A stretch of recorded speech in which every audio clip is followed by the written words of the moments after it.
Hi, my name is Heath Jones, and welcome to this episode of the Northwood Podcast. Today's episode is called Do Seeds Die? And seeds being a metaphor for the efforts and resources that we put into growing, cultivating life here. God's realm, as we use, as we say in churchy terms, God's realm on earth. And some of us even give our very lives to this effort. My vocation, and some quite literally have given their lives. But to what end? Sometimes it seems as though our efforts are fruitless. No pun intended, actually, pun intended. And seeds that we plant in the name of love, they die. So we'll be talking over this conundrum later, what to do about our efforts that seem to bear no fruit in life. But first, some housekeeping. This podcast is brought to you by Northwood Christian Church, the church I pastor, located in Indianapolis, Indiana, with more than a little help from the All Indiana Podcast Network. In case you don't know, the All Indiana Podcast Network produces podcasts made by Hoosiers and often of topics of interest to folks across our state. Hoosiers being the silly name people from Indiana call themselves. And you should check them out, as there is sure to be something there for you. Even if you live out of state, you should check in and see what the All Indiana Podcast Network has to offer. While we're all in Indiana, we who make them, the topics run the gambit, and I'm sure there's something for you. If you're interested, you should visit wishtv.com/podcasts. That's wishtv.com/podcasts. And if you'd like to learn more about us, please visit our website at www.indncc.org. That's indncc.org. Or check us out on Facebook by searching for Northwood Christian Church, then Indiana as well, or Indianapolis, so you find the right Northwood Christian Church. Or you can write directly to me. My email is Heath, that's my name, Heath, at indncc.org. But enough housekeeping for now. Here in a moment, we'll be discussing a passage from the Bible found in the Gospel of John, chapter 12, specifically verses 20 through 26. But first, we need to pause for some ads for our podcast audience. And if this means you, we'll catch you after these messages. And we're back. And as I was saying, our scripture passage today is found in John chapter 12, verses 20 through 26. And to give it some context before we read it, Jesus has just had his triumphal entry. That is, he has just entered Jerusalem, the holy city, and just before a large festival. And as he entered, a procession formed around him. And the Gospels record how he was received as the city was expected to receive a high governing official, all fanfare, pomp and circumstance, like you would do for a king or a high-ranking army officer. And for Jesus to receive that kind of treatment, well, this indicated the influence that Jesus was gaining over the masses, and this was viewed as a threat to the Roman state and the local governing officials. Hint, hint, this is why they had him executed. More on that in 2 weeks. But that being said, let's turn to the text after Jesus has made this entry, and we will start reading at verse 20 of chapter 12 and go on through 26. And it reads, "Now among those who went up to worship at the festival were some Greeks. They came to Philip, who was from Bethsaida in Galilee, and said to him, 'Sir, we wish to see Jesus.' Philip went and told Andrew. Then Andrew and Philip went and told Jesus. Jesus answered them, 'The hour has come for the Son of Man to be glorified. Very truly, I tell you, unless a grain of wheat falls into the earth and dies, it remains just a single grain. But if it dies, it bears much fruit. Those who love their life lose it, and those who hate their life in this world will keep it for eternal life. Whoever serves me must follow me, and where I am, there will my servant be also. Whoever serves me, the Father will honor.'" The next time you plant a seed in the dirt, say to yourself, "There, I have killed it." And this, of course, would be a strange thing to say because, we're so familiar with the concept of planting and harvesting that we view the falling of a seed into the earth as a new beginning. For we know that in the coming weeks and months, that seed we hope, will probably, if it's well planted, will sprout and inch towards the sun. And its rising is usually seen by the gardener or those who appreciate the garden as an exuberant celebration of life. And what could be more alive than a tender shoot pulling water from its roots while spreading leaves to catch the light above? Life from the sun, life from the earth. Beautiful. But let's throw off our modern understanding of horticulture. Actually, an ancient understanding too. It's not new news how this stuff works. But let's throw off our understanding a second to consider the mystery packed in this short saying of Jesus. By now, we've observed so many seeds breaking forth to new life, you and I, that the whole process has maybe become mundane or rhythmic, so much as to not be surprising when we see the new life. But when you step back and consider things anew, as if for the first time, the entire process is counterintuitive. In temperate climates, a plant spends the hot summer months spreading out and swelling to newer and fuller life. Leaves stretch out eagerly, basking in yellow rays. Branches and vines are laden with fruit, bright in color sometimes, rich in flavor sometimes. Then, just when things seem like they're going well for the plant begins to fade. The frost comes and the fruit's bright color begins to wane. The leaves begin to wither. The fruit begins to shrivel, falls to the ground, and is eventually swallowed by the earth. If you didn't know what would happen next year when the spring came, you would think that it had died. And this is a kind of form of dying if we're using the metaphor that Jesus is giving us, a way of letting go of something in expectation that more life will come. But it is a kind of letting go as well. Imagine that you hold a seed in your hand. It's a seed that you've long cherished, for you have held it for a long time. Why? Well, because you know that contained in that seed is something special. However, you are loath to let it go. For if you do, you feel as though you will lose it all. Does that sound far-fetched? It's not. I've seen it happen. Several years ago, my daughter was playing in our backyard in the moments before I took her to school. She was just milling about as I was grabbing the last few things. I go out the back door to find that she had made what was in her mind, a great discovery. I approached her and she said, "Dad, look." And on the ground, she had created a little pile of small black beads. Now, first, I was afraid that they were rabbit droppings, but on closer examination, I discovered that they were seeds. They were about the size of small blueberries, but they were cold black. And she had pulled them from the pod of a plant that lay shriveled on the ground. That plant, in her mind, had died. You see? It had no more life in it, but the seeds, somehow she knew they were special. And I knew this because when I asked for them, she drew her hand back, wondering if her dad were going to throw them away. I assured her, no, I'm not going to throw them away, because I didn't want to pick a fight with that, at the time, 5-year-old in the early morning hours. However, I have a sneaking suspicion that she is going to do the same thing with those seeds as she does with her collection of Buckeyes. I think she's going to hoard them.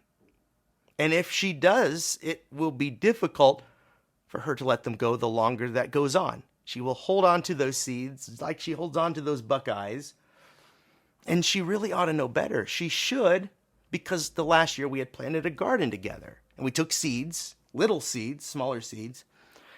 I guess some were about the size of a blueberry. And doesn't matter. And those seeds, the important point is they looked every bit as dead as the ones my daughter hoards in her room. And we let those fall to the earth. And so I showed her how to cut a small little furrow with her finger in the raised bed garden, and how to gently lay the small carrot seeds to rest. And in the following weeks, we marveled at how the little seeds came alive, creating new life. What's more, those plants had created seeds of their own, and life gives way to life, gives way to life. So my daughter has seen what may happen if you are able to let seeds go. I recently heard a story about, well, I guess recently, it's been some time now, but I heard a story about archaeologists who were digging in Egypt, and they found amongst pottery shards and artifacts and dry, dusty things some wheat seeds, like very much like the seeds they would have had in mind in this parable that Jesus told in the passage we just read. And those that found them estimated that they were approximately 5,000 years old. So think about that, wrapped in dust for 5,000 years. Seeds aren't good for much if they're just sitting there. For 5,000 years, they lay, seemingly dead and without life. However, someone decided to plant a few of them, and wouldn't you know it, they actually grew. Seeds that had lain dormant for 5 millennia came to life and produced new life. But the parable, to take it metaphorically, go back into that world. If the seeds are not planted, if you don't let go of what you have for the life of the world, it doesn't do very much good. Your talents, your abilities, your efforts, which is what seeds and fruits are a metaphor for here.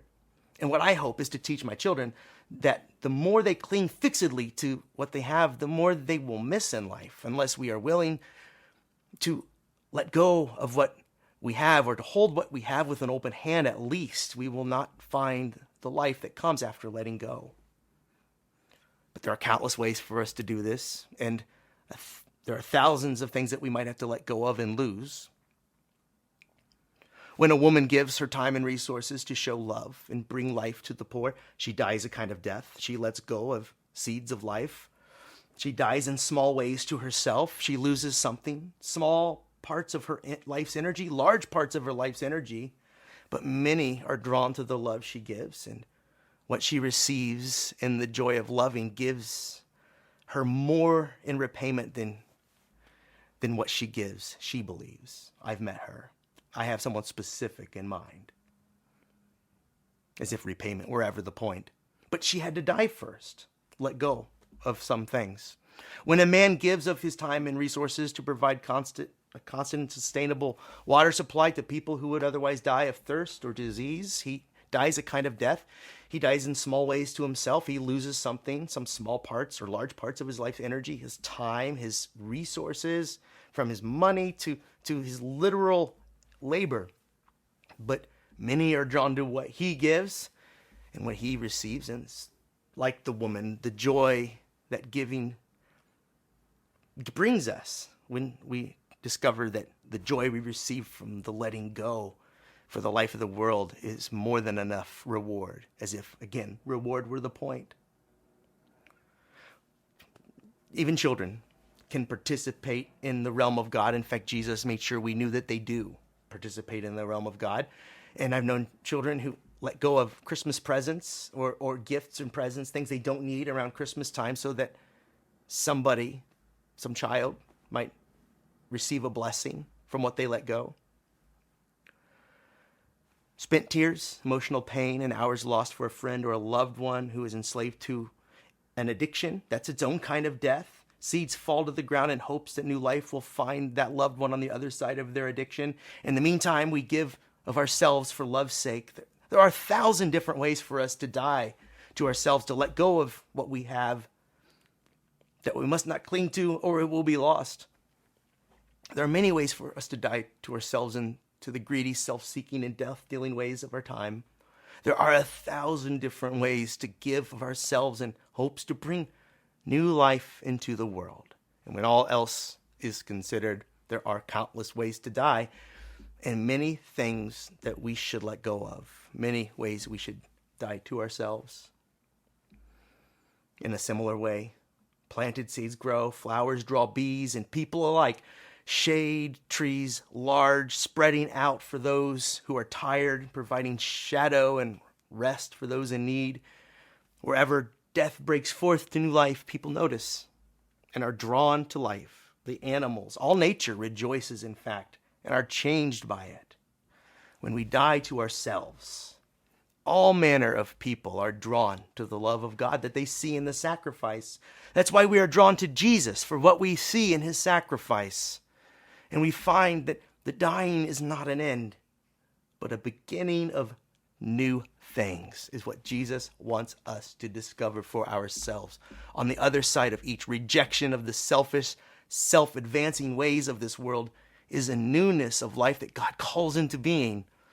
The poor find a second lease on life. The thirsty who are replenished are given opportunities to in turn live their own lives and die their own deaths in the name of God's love for the life of others. The addict is restored to the wholeness of life he was meant for. But letting go of the seeds or anything else we may have is hard. We are afraid that the seeds will die. Will they die? Letting go takes quite a bit of faith and trust unless we die. But if we hold on to the seed, it remains dead anyway. So why hold on? But the point of the seed is that it is in the moment when it appears most dead. The point of Easter, coming up, is that when things appear most dead, it can be truly said to begin to come alive. In the same way, it is precisely when we've yielded our own lives to the transformative power of God that we can truly begin to live. Jesus has called you to die to yourself so that you and others might live. So the question remains, have you died? Have you let go?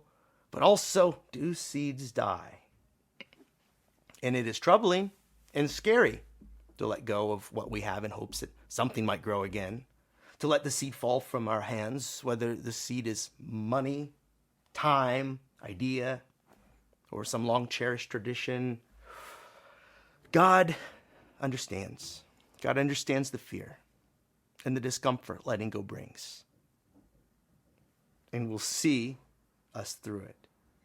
In the passage today, Jesus said, "Very truly, I tell you, unless a grain of wheat falls into the earth and dies, it remains just a single grain," which is to say to us today, unless we let go of certain ways of being, what we've had in the past will remain just that in the past, the last seed in a long line of planting and harvesting. But if it dies, the rest of the verse, if it dies, it bears much fruit. It's a promise we cling to in hope that what we let go of will bear fruit. For each of us, it will be hard, but hopeful discussions about the seeds that need planted, that's what is needed right now, and what plants need pruned. And we will do the right thing so long as we hold what we have with open hands, minds, and hearts, so that when we are called to let things go, we will find the grace, the love, the courage, the joy to do so. And if God is faithful, and God is faithful, otherwise why are we here in church? If God is faithful, then we will be amazed at what grows, but only if we are able to let some things go. But that's just part of it, letting things go, to die, right? I fear that lately we've been talking so much about suffering and death that we may miss the true point buried in this short parable about seeds and the life they grow. We've been talking about suffering and death because the themes of Lent, that church season that we find ourselves in the march up to Easter, the themes tend to call us to dreary and sorrowful topics, and we'll have more of that, trust me. Preachers preach on suffering and death until Easter. But even up till Easter and before, Jesus is always dropping clues at the life that is around the corner. And our clue today is smack dab in the middle of this metaphor that Jesus uses here. And the clue is the seed, and here it is. Seeds don't die. We know this, and Jesus knows this. They bear fruit. In time, they bear fruit. Fruit being another metaphor for the good life that comes from living as God intends us to live. Give it time. We are not called to let go of our lives so that we may die and be done with it. In other words, this is not a reckless call to sacrifice to no end. The seeds we plant by way of our efforts to share the gospel of Jesus are meant to bear fruit, to call more life into the world, greater life, and bear fruit they do. One thing I've taught my daughter since that day, when she was confused about the seeds, is this very fact. The seeds we plant often don't die. When things go well, they don't, especially when they've been strategically placed, say, in a garden. the seeds we plant in church or in the world around us may lie dormant for a while. And they do often. Some of us don't live to see what they sprout up to become. Maybe they lie there for a long while. It's no wonder we mistake them for dead. You might share a word of love that is ignored, an invitation to your church community that is politely or rudely turned down, or a labor of love that seems to make very little difference despite the effort you put in. Seeds, all of it. Seeds planted. And time will tell what fruit they bring. But we do not give of ourselves so that we may die. We lose our lives to find life. We plant seeds to reap life-giving fruit later. For now, we give of our time, money, imaginations, and other things that God has given us, knowing that they're on loan to us to be used as if they were seeds, planted, expecting as people of hope that God calls us to be, expecting them to come into life, life from the dirt that may still call more life from the dirt in time as it drops seeds of its own. And we call our little patch of dirt Northwood Christian Church, but perhaps you have your own. And seeds are not planted for the umpteenth time so that they die. Gardeners aren't morticians. We plant so that seeds might live. So think of your community, your church, as if it were a garden in which you strategically plant seeds of life. You invest time, money, and effort, all you can, into the lives of those around you so that they may bloom just where they are planted to grow up into life in the garden that we share. Then they will, in time, as they mature in faith, let go of the seeds they possess for the life of the very community that holds them. And Easter, it's coming, as I said, 2 weeks. Easter reminds us in one loud voice, reminds us that they will bloom in time and against the seemingly poor odds. In the face of all that chokes out life, God calls up life again and again and again from places where seeds of grace have been scattered. God calls up life from the seeds we scatter in harmony with God's work. So hold on to hope as you let loose your gifts and passions into the world. It is not for nothing. No seed planted in love will be forgotten by God. And many of them will raise into life and bless others in the world in turn. Over time, our world will transform into a garden, or perhaps something close to its original design. And the faster we plant seeds, give of our lives, our acts of service, the faster the garden grows. Wouldn't you know it? Or Jesus called laborers to the field. The harvest is ripe, but the laborers are few, is the way he put it. So we long for a new heaven and a new earth, and Jesus has called us. And didn't Jesus say that he came to bring the realm of God into our very plane of existence? We've so much to share with the world, and there's so much to be gained. But first, we got to plant some seeds.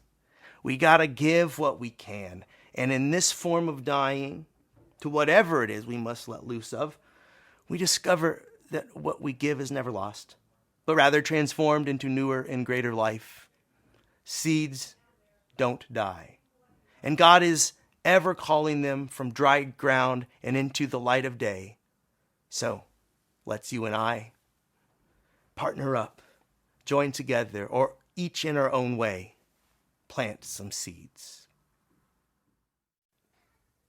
This has been the Northwood Podcast. If you like what we're doing here, please subscribe to the podcast by way of whatever app you use to listen, or leave a comment. These points of engagement drive more traffic our way. Or check out our website, www.indyncc.org. And also check out the other podcasts produced by the All Indiana Podcast Network. Until next time, this has been the Northwood Podcast. I am Heath Jones. Peace.